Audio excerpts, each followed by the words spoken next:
Welcome to my channel. நம்ம இன்றைக்கி நீர் உருண்டை எப்படி பண்ணுறதுன்னு தான் பார்க்க போகிறோம். அதுக்கு நான் இன்றைக்கி சாப்பாட்டு அரிசி தான் எடுத்திருக்கேன். நீங்கள் இட்லி அரிசி கூட எடுத்துக்கலாம். நான் நல்லா கழுவி 2 மணி நேரம் ஊற வச்சுருக்கேன். இப்போ இந்த தண்ணியை நம்ம வடிச்சிட்டு நம்ம ஒரு மிக்ஸி ஜாரில் சேர்த்து நல்லா மழை அரைச்சி எடுத்துக்கலாம். இப்போ நம்ம ஒரு வானல் வச்சுட்டு அதில் எண்ணெய் ஊற்றிக்கலாம். எண்ணெய் நல்லா காஞ்ச பிறகு நம்ம அதில் கடுகு போட்டுக்கலாம். கடுகு பொரிஞ்ச அப்புறமேட்டா கடலைப்பருப்பு போட்டுக்கலாம். கடலைப்பருப்பு தீயாத அளவுக்கு நல்லா வதக்கி விட்டுட்டு நம்ம எடுத்து வச்சுருக்கோம் இல்லையா வெங்காயம், பச்சை மிளகாய், அதை நம்ம ஆட் பண்ணி நல்லா வதக்கி விட்டுக்கலாம். வெங்காயத்தை பொறுத்த வரைக்கும் இவ்வளோ தான் போடுங்க அவ்வளோ தான் போடுங்கன்னெலாம் கிடையாது. நீங்கள் நிறைய வெங்காயம் சேர்த்துக்கோங்க. வெங்காயம் எவ்வளோக்கு எவ்வளோ சேர்க்குறீங்களோ அது உடம்புக்கும் நல்லது, டேஸ்ட்டும் நல்லா தரும்.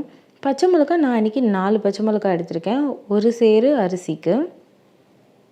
நீங்கள் உங்கள் காரத்துக்கு ஏற்ப அதை கூட்டவோ குறைக்கவோ செஞ்சுக்கோங்க. இப்போ வெங்காயம் வதங்கிறதுக்கு தேவையான உப்பு போட்டு நான் நல்லா இதை வதக்கி விடுறேன். இப்போ இந்த ஸ்டேஜில் நம்ம அரைச்சி வச்சுருக்கோம் இல்லையா இந்த அரிசி மாவு சேர்த்துக்கலாம். நம்ம இந்த அரிசி மாவை சேர்த்த பிறகு நல்லா இதை கிண்டி விட்டுக்கோங்க. நம்ம ஜாரை கழுவி இதில் அந்த தண்ணி மட்டும் கொஞ்சோண்டு ஆட் பண்ணிவிட்டு நல்லா கிண்டி விட்டுக்கலாம். நம்மளுக்கு டெய்லியும் இட்லி, தோசை அந்த மாதிரி சாப்பிட்டு போர் அடிக்கும் இல்லையா? என்றைக்குன்னா இந்த மாதிரி டிஃப்ரெண்ட்டாக ட்ரை பண்ணுங்கள். நல்லாயிருக்கும், டேஸ்ட்டும் ரொம்ப நல்லாயிருக்கும்.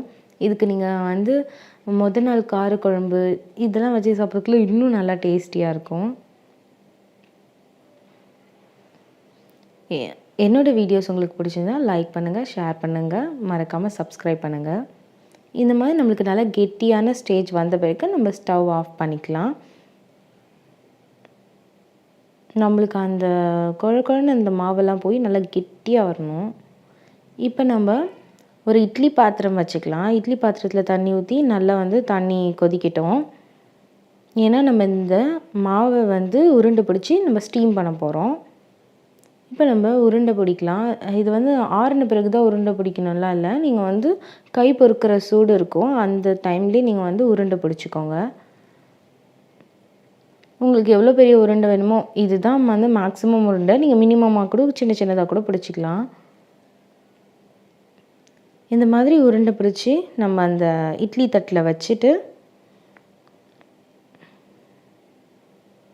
அது நம்ம இட்லி குண்டான் நல்லா சூடாக தண்ணி நல்லா கொதிக்கிறோம்.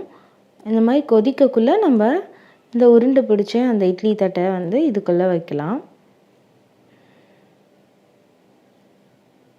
இதுக்குள்ளே வச்சு நம்ம மூடி போட்டு மூடிக்கலாம்.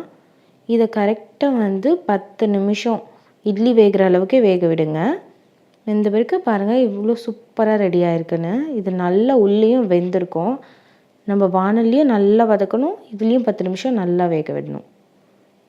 சூப்பரான சுவையான நீர் உருண்டை தயார். நீங்களும் வீட்டில் இந்த மாதிரி செஞ்சு ட்ரை பண்ணுங்கள். தேங்க்ஸ் ஃபார் வாட்சிங்.